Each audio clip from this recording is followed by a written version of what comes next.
Start with one port. A red dot on the Black Sea, then another on Sicily. Then the map begins to bloom like a wound.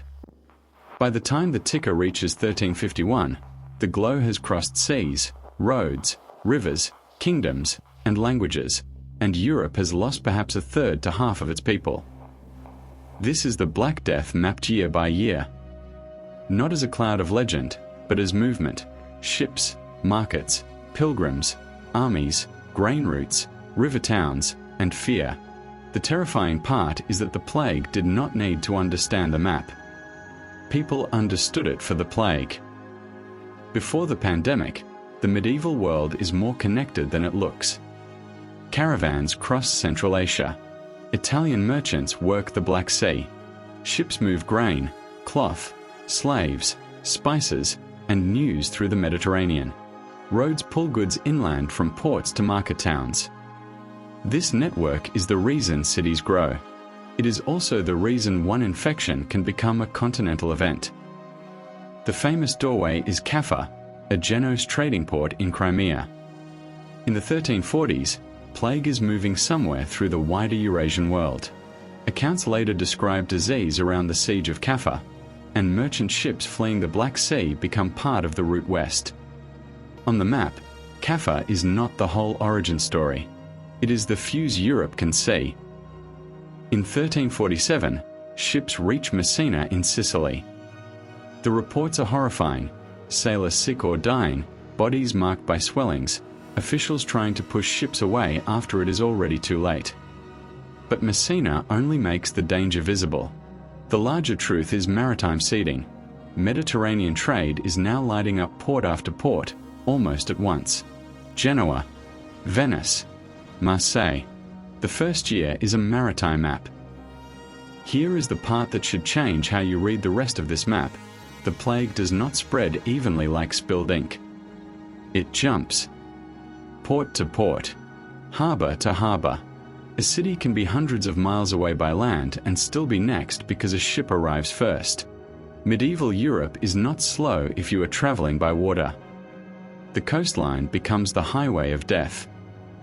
In 1348, the southern coast opens into the interior. Marseille connects to Provence and the Rhine. Avignon, crowded with clergy, officials, and petitioners, becomes a major node. From there, roads pull the red north toward Paris. To the west, Iberian ports flare, Barcelona, Valencia, and coastal routes that carry the disease into kingdoms already shaped by war, trade, and pilgrimage. Italy becomes a dense field of red. Florence, Pisa, Genoa, Venice, cities built on commerce are hit by the thing commerce carries. Chroniclers describe streets emptied, families broken, burial systems overwhelmed. But the map also shows unevenness. Some places, including Milan in many accounts, fare better than surrounding cities, likely through strict isolation and circumstance. The plague is not fair. It is networked. Then the Channel fails as a barrier. In 1348, plague reaches England, often associated with the port of Melcombe Regis in Dorset. From the south coast it moves to London, then along roads, rivers, and local markets. An island can slow an army.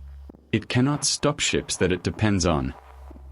If this map is already changing how you picture medieval history, stay with the red routes, because the deadliest part is still ahead. And now the map does something worse. The plague stops arriving as one wave, and starts appearing from several directions at once. In 1349, the red turns north. From England, it reaches Scotland and Ireland. Across the North Sea, ships carry it to Norway, with Bergen often remembered as a key entry point. Denmark and the wider Scandinavian routes follow. Look at the map now. The disease has crossed the Mediterranean, the Channel, and the North Sea.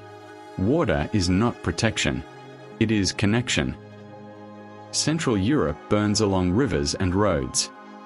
The Rhine corridor links towns like Basel and Strasbourg into a chain of movement. But another contagion spreads with it: rumor.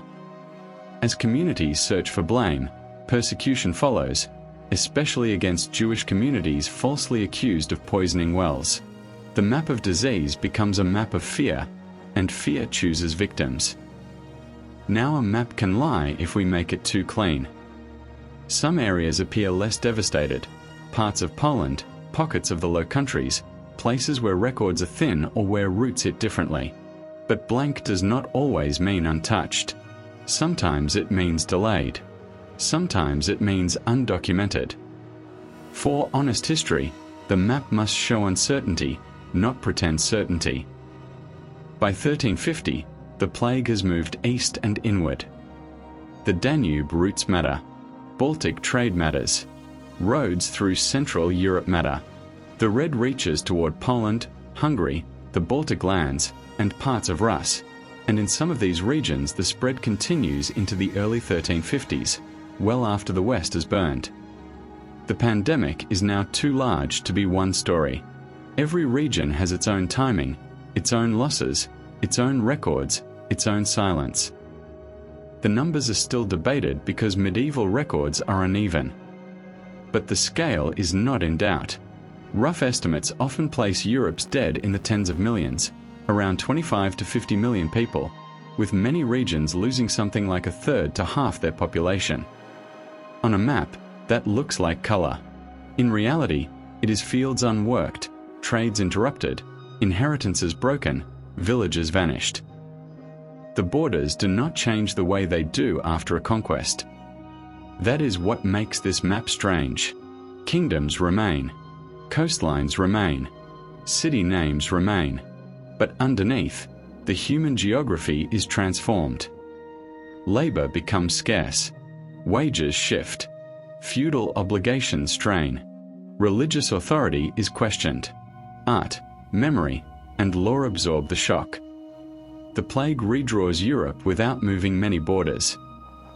By 1351, the first great wave has burned across much of Western and Central Europe, while its eastern tail runs on into the early 1350s. But it is not over forever. Plague will return in later waves for centuries.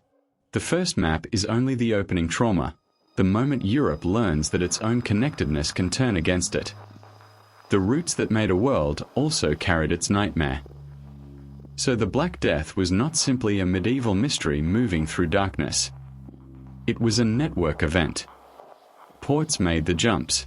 Roads made the spread. Rivers made the corridors. Markets made the contacts. Fear made the violence worse. The map did not die. The map carried death.